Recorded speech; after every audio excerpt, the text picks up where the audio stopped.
ইফতারের জন্য আপনি যদি কোনো নতুন আর ইউনিক রেসিপি খুঁজে থাকেন তাহলে আজকের ভিডিওটি আপনার জন্য। কারণ আমি ডিম আর আলু দিয়ে খুবই ইউনিক একটা সমোসার রেসিপি শেয়ার করব। আসসালামু আলাইকুম, সবাই কেমন আছেন? সবাইকে স্বাগতম জানাচ্ছি সাহিল মমস বিডির আজকের রেসিপিতে। আমি এখানে 3টা আলু সিদ্ধ করে কাঁটা চামচ দিয়ে ম্যাশ করে নিয়েছি। ম্যাশ করে নেওয়ার পর এখানে দিয়ে দিচ্ছি 2টা কাঁচামরিচ কুচি, দিয়ে দিচ্ছি 2 টেবিল চামচ পেঁয়াজ কুচি, 2 টেবিল চামচ ধনিয়া পাতা কুচি।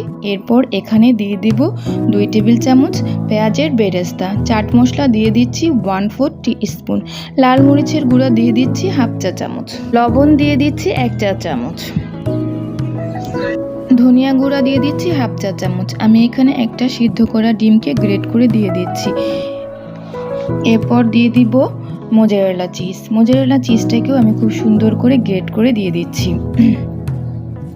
এরপরে সব কিছুকে আমি একসঙ্গে ভালো করে মাখিয়ে নেব। সব কিছু মাখানো হয়ে গেলে এবার আমি এখান থেকে অল্প অল্প করে আলুর মিশ্রণ নেব। হাতে কিন্তু অবশ্যই একটু তেল মাখিয়ে নিতে হবে। এই তো একটু একটু করে আলুর মিশ্রণ নিয়ে এই রকম করে লম্বা শেপে একটা রোলের মতো তৈরি করে নেব। খুব বেশি মোটা রোল কিন্তু করা যাবে না, একটু চিকন চিকন রোল তৈরি করতে হবে। এরপর সবগুলো রোল তৈরি করে নিয়েছি একইভাবে।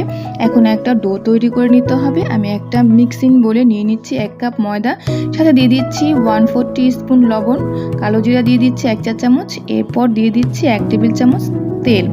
এইভাবে সব কিছুকে একসঙ্গে ময়দার সাথে ভালো করে মিশিয়ে নিতে হবে। ভালোভাবে মেশানো হয়ে গেলে এবার আমি এখানে অল্প অল্প পানি দিয়ে একটা ডো তৈরি করে নেব।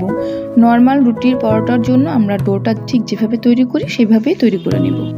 এবার আমি এখান থেকে অর্ধেকটা ডো নিয়ে সামান্য ময়দা ছিটিয়ে একটু ভারী করে একটা রুটি বেলে নেব। একটু ভারী বলেছি, তবে অনেক বেশি ভারী না, নর্মাল রুটি পরোটার চেয়েও একটু বেশি ভারী করে নিতে হবে। এবার এই রকম একটা কুকি কাটার দিয়ে রুটিটাকে গোল গোল করে কেটে নেব। আপনারা যদি সমোসাকে আর একটু বড় করতে চান তাহলে একটা বড় কুকি কাটার দিয়ে কেটে নেবেন, তবে আমার কাছে ছোট ছোট সমোসাগুলোই বেশি ভালো লাগে। এবার এই ছোট ছোট রুটিগুলোর মধ্যে আমি দিয়ে দিব আগে থেকে তৈরি করে রাখা আলু ডিমের রোলটা। এবার হাতে সামান্য পানি লাগিয়ে ছোট এই রুটিগুলো 2 সাইড থেকে এনে মাঝখানে বন্ধ করে দেব। আর এই কাজটা একটু ভালোভাবে করে নিতে হবে, তা না হলে কিন্তু তেলে ভাজার সময় রুটির এই ভাঁজটা খুলে যাবে। একইভাবে আমি সবগুলো রোল সমোসা তৈরি করে নিয়েছি। এবার চুলায় একটি প্যান বসিয়ে দিয়েছি, প্যানে পর্যাপ্ত পরিমাণ তেল দিয়ে দিয়েছি। তেলটা হালকা গরম হলে আমি রোলগুলো দিয়ে দেব। পছন্দ মতো কালার চলে আসলে এগুলো তেল থেকে তুলে নেব। দেখতেই পাচ্ছেন কত সুন্দর আর লোভনীয় হয়েছে। ইফতারের টেবিলে রাখলে কিন্তু টেবিলের একদম লুকটাই চেঞ্জ হয়ে যাবে। দেখেই তো নিলেন, অল্প সময়ে অনেক বেশি মজাদার একটা ইফতারের আইটেম। সবাই ভালো থাকবে।